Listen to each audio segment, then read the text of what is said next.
우리 옆에 있는 분들에게 오늘 이렇게 좀 인사했으면 좋겠습니다. 믿음을 굳게 세워 나갑시다. 믿음을 굳게 세워 나갑시다.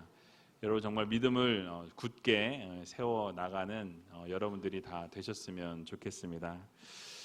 오늘 또 우리 오광재 목사님하고 윤경주 사모님이 잠깐 방문하셨어요. 그래서 너무 반갑고 오늘 수요 예배가 낮에 있고 저녁에 없대요. 그래서 오늘 오셔가지고 뒤에 계신데 우리 한번 환영의 박수 한번 해주시면 좋겠습니다. 감사합니다. 고향교회 오셨는데 치영이도 같이 왔어요. 이 앞에 많이 컸어요. 계속 우리 사도행전 말씀을 같이 보고 있습니다. 오늘 본문의 말씀을 가지고 바울과 디모데의 만남이라는 제목으로 함께 말씀을 나누도록 하겠습니다. 이 바울의 제2차 전도 여행을 지속적으로 계속 살펴보고 있는데요. 지난번에 말씀드린 바와 같이 이 바울과 바나바가 다투게 되는 것을 우리가 살펴보았습니다. 다투게 됨을 통해서 바나바는 마가 요한을 데리고 구브로로 가게 되었다라고 말씀을 드렸습니다. 그리고 이제 바울은 실라를 택하여서 제2차 전도 여행이 시작되었다라고 말씀드렸죠. 그리고 그렇게 여행을 시작하는 가운데에서 오늘 디모데라는 인물을 만나게 됩니다. 그래서 이 디모데를 만나게 되는 것을 보게 되는데요. 그래서 오늘 본문의 내용을 쭉 보게 되면 디모데와의 그 만남, 또 디모데가 어떤 사람인지 그 간단한 소개, 배경에 대해서 말씀하고요. 또 그 내용을 보게 되면 이 디모데가 할례를 하게 됩니다. 그 내용과 함께 또 갈라디아 남부지방에서의 사역에 대해서 간단하게 이야기하고 있는 것을 보게 됩니다. 그래서 이 본문을 통해서 하나님께서 우리들에게 오늘 주시고자 하는 교훈이 무엇인지 같이 한번 좀 생각해 보는 시간을 갖도록 하겠습니다. 오늘 본문 1절을 보게 되니까 이렇게 설명합니다. 우리 같이 한번 1절을 읽어보도록 하겠습니다. 바울이 더베와 루스드라에도 이름에 거기 디모데라 하는 제자가 있으니 그 어머니는 믿는 유대 여자요 아버지는 헬라인이라. 아멘. 자, 바울이 1차 전도 여행 때 들렸었던 이 더베와 이 루스드라라는 곳에 2차 전도 여행 때도 들리게 되었다라고 성경은 오늘 말씀하죠. 그런데 거기서 누구를 만나게 되었습니까? 디모데라고 하는 제자를 만났다라고 이렇게 설명하고 있습니다. 여기서 제자라고 소개하는 것을 우리가 볼 때 이미 바울이 1차 전도 여행 때 복음을 증거하였고 그 복음을 받아들인 그 루스드라 지역에서 이미 이 디모데가 예수 그리스도를 영접했다라는 것을 우리가 알 수가 있습니다. 그래서 외조모 로이스와 어머니 유니게와 함께 복음을 받고 이 1차 전도 여행 때 복음 안에 거하게 된 이 디모데에 대해서 오늘 말씀하고 있죠. 다시 설명을 드리면 한 2, 3년 전에 바울이 1차 전도 여행을 하면서 복음을 이 루스드라 지역에서 전했던 것을 지난번에 살펴보았습니다. 근데 그곳에서 바울로부터 복음을 받아들이고 그가 회심한 이후에 이 디모데가 예수님의 제자로서의 삶을 살아가기 시작했던 거예요. 그리고 2, 3년이 지난 이후에 다시 그 지역을 찾아갔을 때 이미 디모데는 예수님의 제자로서의 삶을 살아내고 있었다라는 것을 우리가 알 수 있다라는 것입니다. 디모데는 복음을 따라서 적극적으로 순종하는 삶을 살았고요. 예수님의 가르친 대로 이 모범적인 신앙생활을 했기 때문에 그래서 그 디모데를 제자라고 부를 수 있었다라는 말씀이죠. 그리고 디모데의 배경을 설명합니다. 그의 어머니는 믿는 유대 여자였고 아버지는 헬라인이었더라라고 말씀하죠. 여러분 쉽게 설명을 드리면 디모데는요 이방 땅에서 태어났다라는 것입니다. 근데 혼혈이었다라는 사실이에요. 그의 어머니는 디아스포라 유대인이었고요. 이 자신이 살던 이 이방 땅에서 헬라인 남성을 만나게 되어서 결혼하고 가정을 이루었다라는 것이죠. 그 가정에서 태어난 사람이 누구냐? 바로 디모데라는 사람이었다라는 것이죠. 여러분 우리가 생각해 보면 그 당시 이 유대인들은요 상당히 배타적이었습니다. 그래서 자기 안에서 우리들끼리만 결혼하는, 그러니까 우리나라도 예전에는 그랬죠. 우리 한국 사람들끼리 결혼하는 그런 모습들이 있었지만 지금은 많이 해외에서 많이 들어오게 되는 것을 보게 되죠. 마찬가지로 이 당시 유대인들은요, 이방인들과 결혼하는 것이 쉽지 않았습니다. 근데 그나마 이 유대인들이 이방 사람들이랑 결혼하는 사람들은 각지에 퍼져 있었던 이 디아스포라 유대인들, 그러니까 쉽게 말하면 이스라엘 지역 외의 타 지역에서 살고 있었던 이 유대인들은 그나마 좀 마음들이 오픈되어지고 생각이 오픈되어서 타 민족과도 결혼하게 되는 그런 일들이 있었다라는 것이죠. 그래서 그 당시에 디아스포라 유대인들은요, 이방인과 결혼하는 것이 이 현지에 있는 유대인들보다 더 많이 열려 있었다라는 것입니다. 좀 더 자유로웠다라는 것이에요. 그래서 이 디모데 어머니는 이 유력한 집안의 헬라인과 결혼했다라는 것을 우리가 추측해 볼 수 있습니다. 어쨌든 이 믿음의 가정에서 디모데는 그래서 자라게 되었고요. 이제 제자로서의 삶을 살아갔다라는 것입니다. 근데 이 본문에서 우리가 좀 생각해 볼 중요한 사실이 한 가지 있습니다. 이 더베와 루스드라에 바울이 갔다라고 이렇게 말씀하죠. 근데 이걸 그냥 아무 생각 없이 보면 갔구나라고 생각하고 그냥 끝이 날 수가 있습니다.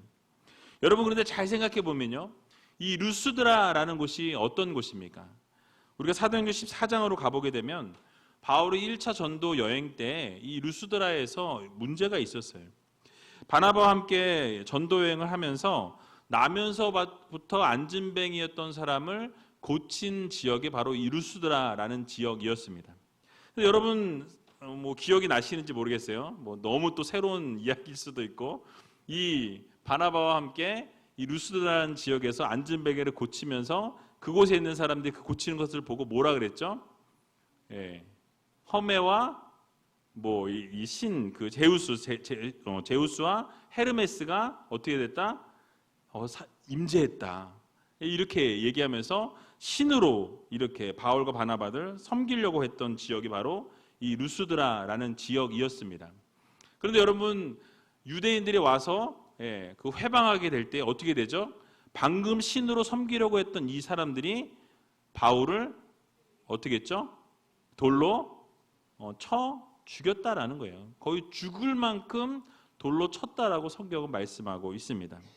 그래서 여러분, 그것도 잠시고요. 그래서 어떤 일이 일어났냐면 돌로 맞아 죽을 것 같은 일이 발생했다라는 거예요. 자, 그러면 여러분들에게 한번 제가 묻겠습니다. 여러분들이 만약에 바울입니다. 그리고 루스드라에서 신으로 신격화되려던 찰나에 돌을 맞아서 죽을 상황에 놓였어요.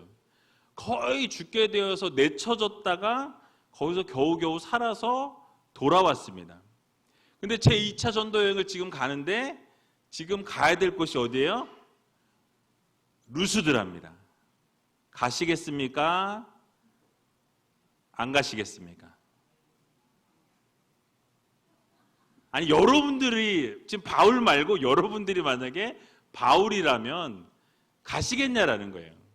내가 거기 가서 엄청나게 돌로 맞고 죽기 바로 일보 직전까지 갔다가 살아 돌아왔어요. 근데 지금 그 루스드라가 지금 첫 번째 선교지입니다. 가시겠어요? 안 가시겠어요? 끝까지 버티는 분이 계시네요. 여러분, 만약에 제가 바울이었다 그러면요, 이 루스드라의 리을자만 들어도 막 화가 확 나면서 막 이게 짜증이 났을 것 같아요. 그러니까 루스드라 쪽으로는 오줌도 내가 넣지 않겠다. 왜요? 돌을 맞았으니까. 거기서 돌을 맞아서 죽을 위기를 내가 겪었기 때문에 야, 내가 거기를 어떻게 감히 갈 수 있다라는 생각을 하기가 쉽지 않다라는 것이죠. 여러분들 만약 죽음의 위기를 당했다면 아마 트라우마가 생길 거예요. 그래서 루스드라는 그 지방 지역에 가까이 가면 가까이 갈수록 혹시 나를 또 알아보고 누군가가 돌을 집어들지 않겠나, 누군가가 나를 또 죽이고자 하지 않겠나라는 그런 두려움이, 트라우마가 생길 수도 있는 그런 상황이라는 것이죠. 근데 여러분, 이러한 곳에 지금 바울이 전도를 하러 갔다라는 거예요. 복음을 증거하기 위해 갔다라는 것입니다. 돌에 맞아 죽을 뻔한 그곳을 다시 방문했어요. 그리고 그곳에서 뭐합니까? 복음을 들고 증거했다라는 말씀이에요.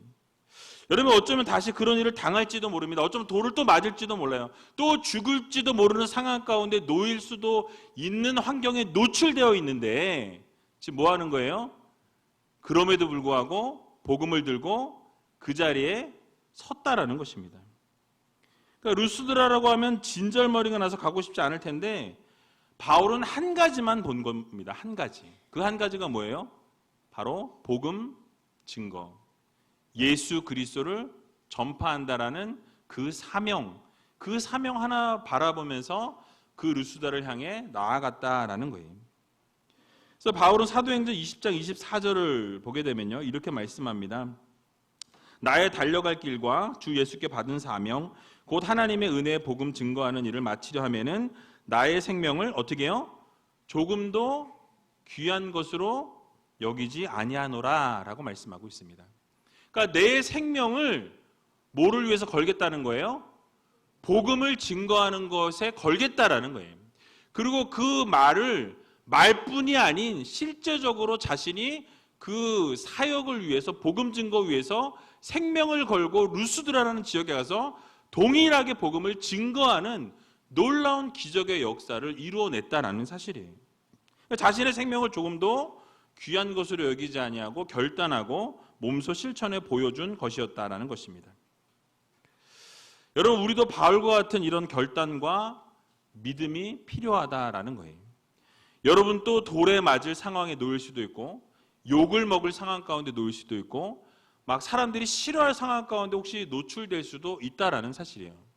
그러나 하나님이 원하신다면, 하나님이 여러분들에게 명령하신다면, 하나님이 여러분들에게 말씀하신다면 어떻게 해야 되죠? 그 일들을 감당해야 한다라는 거예요.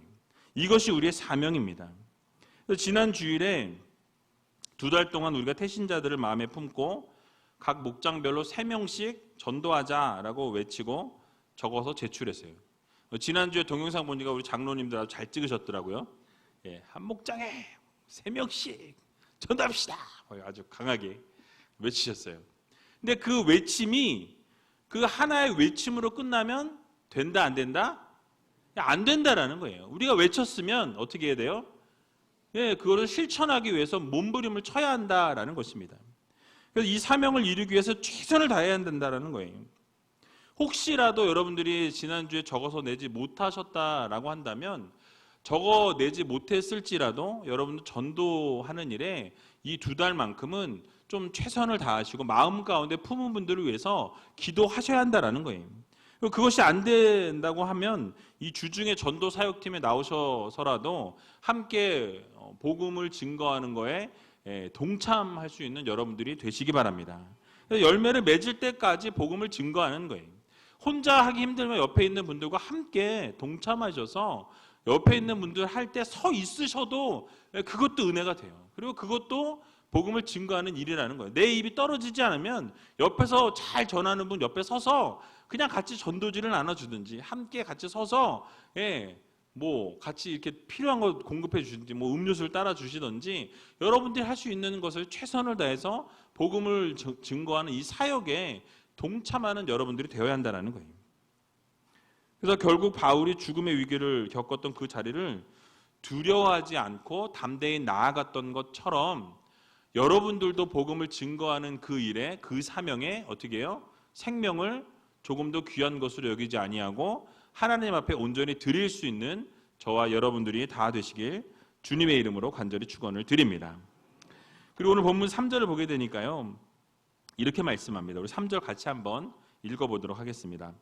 바울이 그를 데리고 떠나고자 할새 그 지역에 있는 유대인으로 말미암아 그를 데려다가 할례를 행하니 이는 그 사람들이 그의 아버지는 헬라인인 줄 다 알미러라. 아멘. 자, 지금 3절에 무슨 말씀하고 있습니까? 바울이 디모데를 선교 여행의 파트너로 이제 삼았는데요. 그와 동행하기에 앞서 뭘 행했다라고 말씀하죠? 할례를 행했다라고 말씀하고 있습니다. 자, 여러분, 이 디모데는 아까 말씀드린 것처럼 헬라인 아버지를 또 유대인 어머니를 이렇게 사이에서 태어난 호녀라라고 말씀드렸습니다. 그 당시의 유대 사회에서는 이 모계가 유대인일 경우에는 그 자녀도 유대인으로 그렇게 인정을 해줬습니다. 근데 디모데는요, 이 할례를 하지 않은 상태였다라는 거예요. 근데 바울이 그냥 그대로 데리고 가도 될 것 같은데 뭐 했어요? 그냥 데려가지 않고 이 디모데에게 할례를 행했다라고 말씀하고 있다라는 거예요. 여러분, 왜 바울이 이런 행동을 했을까요? 왜 지금 지난번에 우리가 살펴보았던 공의회에서 예루살렘 공의회에서 정했던 것이 무엇입니까? 구원의 방편이 이 할례나 어떤 그 율법이 될 수 없다라는 것이 공의회에서 정해졌어요. 그리고 그것을 전하기 위해서 바울과 바나바가 사방을 다니면서 전했다라고 분명히 말씀을 드렸습니다. 그래서 할례와 율법을 통해서 구원을 받는 게 아니라 오직 예수 그리스도를 믿는 믿음으로 구원을 얻는다라는 것을 정해졌고 그것을 이방인들에게도 다 전해서 이방인 너희들도 예수 그리스도를 믿기만 하면, 성령을 받기만 하면 구원을 얻는다라는 것을 분명히 전했던 사람이 바로 누구예요? 바울이라는 거예요. 근데 지금 바울이 디모데에게 뭘 요구합니까? 할례를 요구하고 있다라는 거예요. 여러분, 이게 모순된 것 같지 않습니까? 앞뒤가 맞지 않지 않습니까? 분명히 구원에는 할례가 필요합니까? 안 합니까? 필요하지 않다라는 거예요. 분명히 예수 그리스도의 복음만 있으면 되는 것인데 왜 굳이 이 디모데에게 할례를 행하도록 그렇게 유도했을까? 우리가 이 부분을 좀 생각해 볼 필요가 있다라는 것입니다. 사실 이 바울이 평소에 할례에 대해서 이런 소신을 가지고 있었어요. 고린도전서 7장 19절을 보게 되면요, 할례 받는 것도 아무것도 아니요 할례 받지 아니하는 것도 아무것도 아니로되 오직 하나님의 계명을 지킬 따름이니라 라고 말씀하고 있습니다. 자, 이 말은 지금 뭐죠? 할례를 하든지 할례를 안 하든지 그게 중요하다 중요하지 않다? 네, 중요하지 않다라는 거예요. 하든지 말든지 상관없다라는 거예요. 오직 뭐예요? 하나님의 율법, 하나님의 말씀을 지키는 것, 하나님의 말씀대로 살아가는 것, 하나님이 기뻐하실 일들을 행하는 것, 이것이 더 중요하다라고 분명히 바울이 고린도 전서에서 말씀했다라는 것이죠. 중요한 것은 할례가 아니라 오직 하나님의 말씀을 지키고 따르는 것이 중요하다라고 분명히 본인이 얘기했는데 본인이 얘기한 걸 본인이 어기고 있는 것처럼 보여진다라는 것이죠. 근데 디모데로 하여금 할례를 받게 했다라고 말씀합니다. 어떻게 보면 이건 모순된 행동처럼 보이는데요, 이유가 있었어요.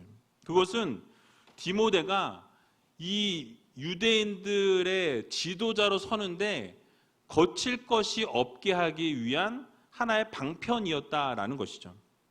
그래서 이 디모데가 복음을 효율적으로 전하는 데 있어서 그 복음을 아주 쉽게 잘 전할 수 있도록 거칠 게 없도록 만들어주기 위한 어떤 배경이라는 것이죠. 그래서 바울이 2차 선교지로 택한 곳이 이방인들뿐만 아니라 유대 사람들도 많이 있었던 지역들이 포진되어 있었습니다. 그래서 아직도 믿지 않는 유대인들이, 이 디아스포라 유대인들이 너무나 많이 있었다라는 것이죠. 근데 아시다시피 유대인들은 할례를 받지 않은 사람을 어떻게 해요? 상종하지 않았다라는 거예요. 그래서 할례를 받지 않은 사람은 상종하지 않았기 때문에 그런 상황 가운데서 바울이 함께 디모데를 데리고 전도하러 가게 되면 어떻게 되죠? 걸림돌이 될 수 있다라는 사실이에요. 목회를 파트너인데 디모데가 할례를 받지 않은 것을 사람들이 지금 다 알고 있다라고 분명히 성경은 말씀합니다. 그 알고 있는 것이 어떻게 돼요? 복음을 증거하는 사역에서 걸림돌이 된다면 차라리 걸림돌을 치워내고 복음을 증거하는 것이 옳다라고 바울은 생각한 거예요. 그래서 어느 유대인이 만약에 이 디모데가 지도자로 세움을 받게 된다 그러면 할례라는 이 문제 때문에 나는 저 사람을 지도자로 받들 수가 없다, 지도자로 섬길 수가 없다, 지도자로 따를 수 없다라고 하면서 따르지 않게 된다면 이렇게 어떻게 됩니까? 분쟁이 생기고 문제가 생길 수 있다라는 것이죠. 어느 불신 유대인들이 디모데 전도를 받아들이겠냐라는 거예요. 그래서 결국 전도를 하는 가운데 복음을 듣고 말씀을 듣는데 알고 보니까 할례를 행하지 않은 유대인인 거예요. 디모데가. 그러면 어떻게 해요? 그 복음을 아예 들으려고 하지도 않는다라는 것이죠. 그래서 바울은 결국 디모데가 거칠 것이 없는 그런 교회 지도자로 육성하기 위해서 또 나아가서는 복음을 전파하는 데 있어서 이 꺼리낄 것이 없고 막힘이 없도록 하기 위해서 이 디모데가 이 불가피하게 할례를 받아야 한다라는 것을 이야기했다라는 것이죠. 즉 바울은 이 디모데에게 할례를 시킨 이유가 구원의 조건으로서 이 할례를 시킨 게 아니라 다 바로 다른 영혼을 구원하기 위한, 다른 영혼에게 복음을 증거하기 위한 방편으로 필요했기 때문에 행했다라는 말씀입니다. 그런 관점으로 우리가 보아야 한다라는 거예요. 다시 말씀드리면 바울은 이 복음의 본질을 훼손하려고 하는 것이 아니라 복음을 전파하는 방법에 대해서는 유연성을 가지고 있었다는 거예요. 차라리 이것이 복음에 증거하는 데 방해가 된다면 차라리 그것이 너에게는 할례를 행하는 것이 오히려 낫겠다라고 판단했다라는 말씀이죠. 그래서 유대인들에게는 유대인처럼 하고 이방인에게는 이방인처럼 하겠다라는 이 바울의 말이 이 고린도서 9장 20절에 나오는데요. 그렇게 행했다라는 것이죠.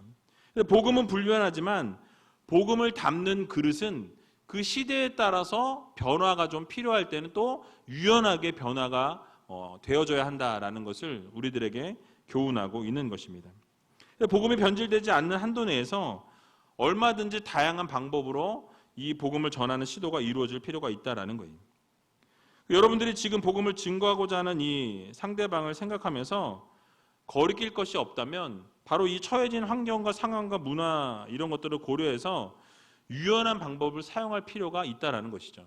그래서 여러분 복음을 증거할 때 뭐 항상 옛날 것들을 고집하게 되면 복음이 어떻게 됩니까? 받아들여지기가 쉽지 않다라는 거예요.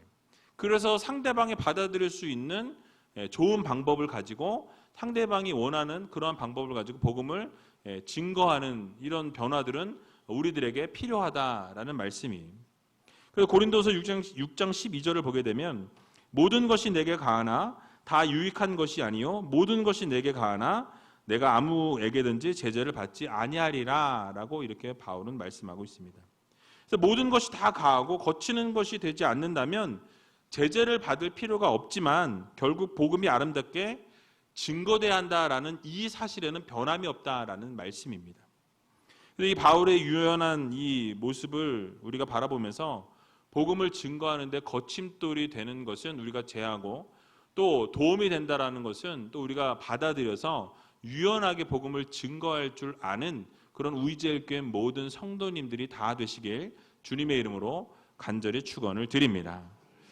또 그렇다고 술 드시는 분 전도한다 가서 갇혀 술 드시면 안 됩니다. 그거는 별로 좋은 방법은 아니라고 생각합니다. 자, 이제 모든 것이 준비된 바울과 일행들은요, 이 복음을 기쁘게 전달하고 지키게 할 때 여러 교회가 믿음이 더욱 굳건해지고 날마다 부흥하고 성장하게 되는 놀라운 기적이 일어났다라고 말씀합니다. 오늘 본문 4절과 5절을 보게 되니까 말씀하는데요. 우리 4절과 5절도 같이 한번 읽어보도록 하겠습니다. 여러 성으로 다녀갈 때에 예루살렘에 있는 사도와 장로들이 작정한 규례를 그들에게 주어 지키게 하니 이에 여러 교회가 믿음이 더 굳건해지고 수가 날마다 늘어가니라. 아멘.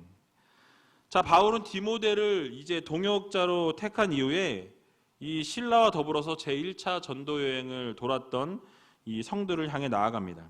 여기 성들을 보게 되니까 더베아, 루스드라를 포함해서 이 이고니온과 또 비시디아, 안디옥, 밤빌리아, 버가 등을 말씀하고 있습니다.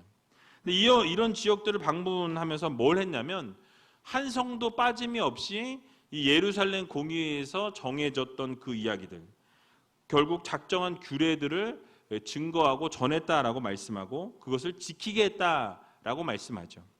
여기서 말씀하는 규례는 이 할례에 대한 문제, 이 구원에 대한 문제, 예루살렘 공의회에서 정했던 그것을 말씀합니다. 그 결정사항과 이 네 가지 이방인들이 지켜야 할 최소 의무 규정들에 대해서 지난번 말씀드렸는데요.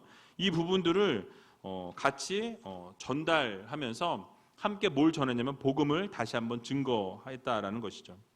그래서 이 지역에서도 역시 안디옥 교회 못지않게 할례 문제로 많은 혼란을 겪고 있었던 상황이었습니다. 그래서 할례가 구원의 방편이 아니라 뭐가 구원의 방편이다?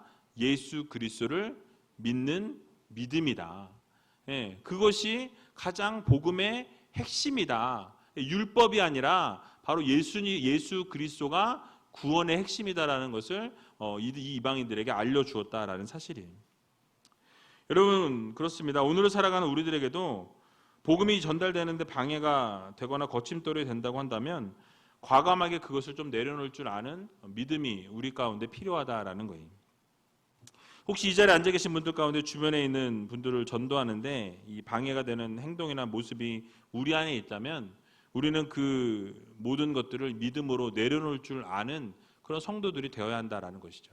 그러니까 우리의 모습을 바라보면서 믿지 않는 분들이 저 사람 보면 나는 믿고 싶어. 저 사람만 보면 예수 그리스도가 살아 계신 것 같아. 저 사람만 보면 주님이 보여. 뭐 이러면 참 얼마나 좋아요, 그렇죠?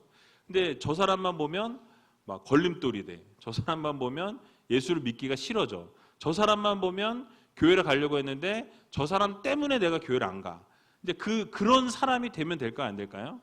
안 된다라는 거예요. 그런 거침돌이 되어서는 안 된다라는 말씀입니다. 결국 이러한 모든 질서가 바르게 서고 이런 믿음이 굳건하게 세워져 나가기 시작하니까 이 교회가 어떻게 됩니까? 부흥되어지고 성장되어지고 놀라운 기적의 역사들이 일어나기 시작했다라고 성경은 말씀하고 있습니다. 그래서 여러분, 이 양적인 이 질적인 부흥의 성장의 원인이 무엇입니까? 바로 굳은 믿음이다라고 오늘 성경은 말씀하고 있습니다. 그러니까 여러분, 무엇입니까? 바로 성장은요, 믿음에서부터 온다라는 거예요. 우리의 믿음이 바르게 서 있고 굳건한 믿음이 예수 그리스도께 뿌리를 내리고 있게 될 때에 결국 우리의 믿음을 통해서 우리 교회는 성장하게 되고 부흥하게 되는 놀라운 기적의 초석이 바로 무엇으로부터 시작된다는 거죠? 믿음으로부터 시작된다는 것입니다.